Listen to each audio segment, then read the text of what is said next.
Recently मैं एक interview देख रहा था इंडिया का one of the famous successful investor mister Ramdev Agrawal ji का। वहाँ पर उन्होंने एक सेक्टर के बारे में बोल रहे थे जिनमें उनको लगता है आने वाले दिन में बूम हो सकता है, काफी अच्छा रिटर्न बन सकता है, काफी अच्छा पैसा बन सकता है। So automotive opportunity is very large, very, very large. All the automotive supplies have to be made by these 3, 4 guys or 7 guys. So buy an automotive ETF and you're done.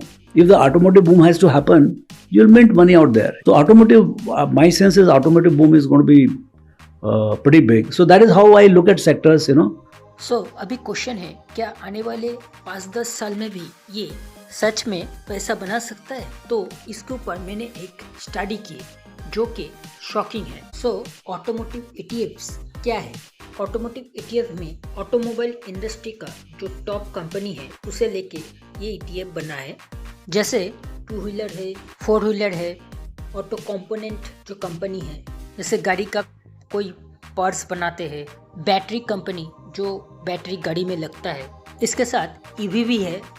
For example Nippon India Nifty auto ETF, Nifty auto बीस जो है, इस ETF में Nifty auto index का 15 company से जो India का largest and most liquid auto related stocks है, जैसे Mahindra and Mahindra, Maruti, Bajaj auto, Eicher Motors, TVS Motor, Tata Motor passenger, फिर Hero MotoCorp, Ashok Leyland, Motherson International, Bharat Forge, Bosch tube investment of India, इसके साथ जैसे सोना, BLW है, उनो मिंडा है, एक्साइट इंडस्ट्रीज जैसे कंपनी है। इस ETF का फ्यूचर ग्रोथ कैसे हो सकता है अकॉर्डिंग टू डेटा? सो अगर आप इसका पास्ट डेटा देखोगे निफ्टी ऑटो बीस का, तो ये लास्ट 4 साल में 150% से भी ज्यादा रिटर्न दिया है। अकॉर्डिंग टू डेटा 2026 के शुरू तक इसका जो CAGR है वो है 19.8 टू 23.9, यानी कि 20 से 24% का CAGR है, जो कि बहुत ही अच्छा एक रिटर्न होता है।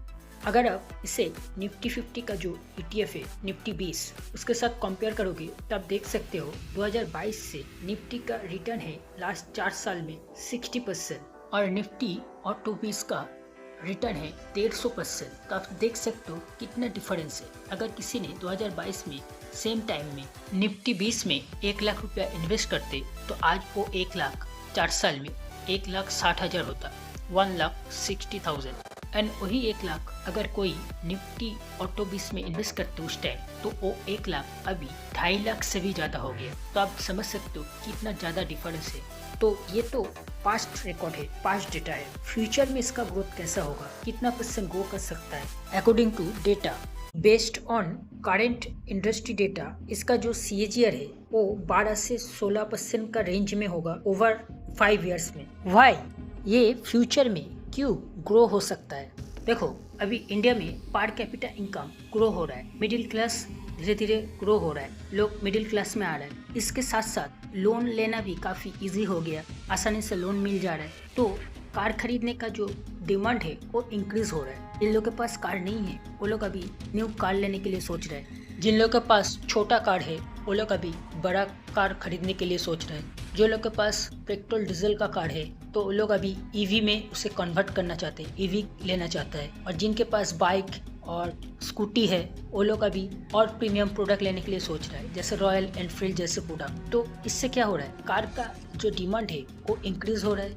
इससे ज़्यादा कार सेल होगा, ज़्यादा कार सेल होगा तो कंपनी का रेवेन्यू ग्रो होगा, रेवेन्यू ग्रो होगा तो प्रॉफिट बढ़ेगा, और प्रॉफिट बढ़ेगा तो इस इंडस्ट्री का, इस सेक्टर का जो इंडेक्स है ये भी ग्रो करेगा, ये भी ऊपर जाएगा। सो सिंपल लॉजिक है। What is the best part of this ETF? Number 1, diversification. इसमें लो रिस्क है वर्सेस सिंगल इंडिविजुअल स्टॉक्स। जैसे ही आप इसका यूनिट बाई करते हो आपको इमीडिएट एक्सेस मिलता है 15 लीडिंग ऑटोमोटिव स्टॉक्स का, जो रिड्यूस करते हैं कंपनी स्पेसिफिक रिस्क को। Number 2, liquidity. इसमें हाई लिक्विडिटी है, सो इसमें आप कभी भी इजीली बाय एंड सेल कर सकते हो। नेक्स्ट, इसमें कुछ high ROE and ROCE company का एक्सपोजर है। नेक्स्ट, इसमें लॉन्ग टाइम में अच्छा पैसा बनने का अपॉर्चुनिटी है, एंड लॉन्ग टाइम में ये निफ्टी 50 का जो इंडेक्स है ETF है इसे भी बीट कर सकते हैं according to data. But remember हर इन्वेस्टमेंट में कुछ रिस्क फैक्टर भी होता है जो हमें बिफोर इन्वेस्टिंग जरूर समझना चाहिए। So what is the risk factors of this ETF? So number 1, ये सिक्लिकल सेक्टर है। ये इकोनॉमी के ऊपर काफी डिपेंड करता है। इकोनॉमी स्लो होगा तो सेल्स डाउन हो जाएगा, सेल्स डाउन होगा तो प्रॉफिट डाउन होगा, और प्रॉफिट डाउन होगा तो स्टॉक प्राइस भी ऑटोमेटिकली नीचे आ जाएगा। नंबर 2, ये सेक्टर कमोडिटी के ऊपर भी काफी डिपेंड करता है। अगर स्टील, एल्यूमिनियम, रबर जैसे चीज का प्राइस इंक्रीज होता है तो उसका इफेक्ट इसका मार्जिन के ऊपर पड़ता है, तो उस टाइम इसका प्रॉफिट डाउन हो जाता है और इससे उस टाइम स्टॉक प्राइस के ऊपर भी इसका इफेक्ट पड़ता है। तो ये भी एक रिस्क फैक्टर है। Third, short term volatility. Auto sector highly volatile है शॉर्ट टाइम में, बट लॉन्ग टर्म में अगर कोई 5-10 साल और उससे ज़्यादा टाइम के लिए इन्वेस्ट करते हैं तो ये एक स्ट्रॉन्ग पोटेंशियल हो सकता है। वाई? फॉर एग्जाम्पल, अगर आज 100 लोगों में से 20 लोगों के पास कार है तो इन फ्यूचर और भी लोग कार खरीदेंगे और ज़्यादा लोग के पास कार होगा, ये 40-50 हो जाएगा फॉर एग्जाम्पल। तो क्या हो रहा है, डिमांड डबल हो गया तो कंपनी का जो प्रॉफिट है वो भी डबल हो जाएगा। Demand double, profit double, ETF grow. Simple logic. So ये तो मेरा ओपिनियन है according to my study, but आपको क्या लगता है about this ETF? Please comment.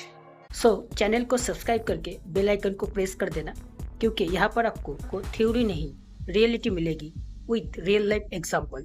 सो मिलते हैं नेक्स्ट वीडियो में। डिस्क्लेमर, ये video only for educational purpose में है और एग्जाम्पल के लिए है। ये कोई भी बाय और सेल का रिकमेंडेशन वीडियो बिल्कुल भी नहीं। Thank you.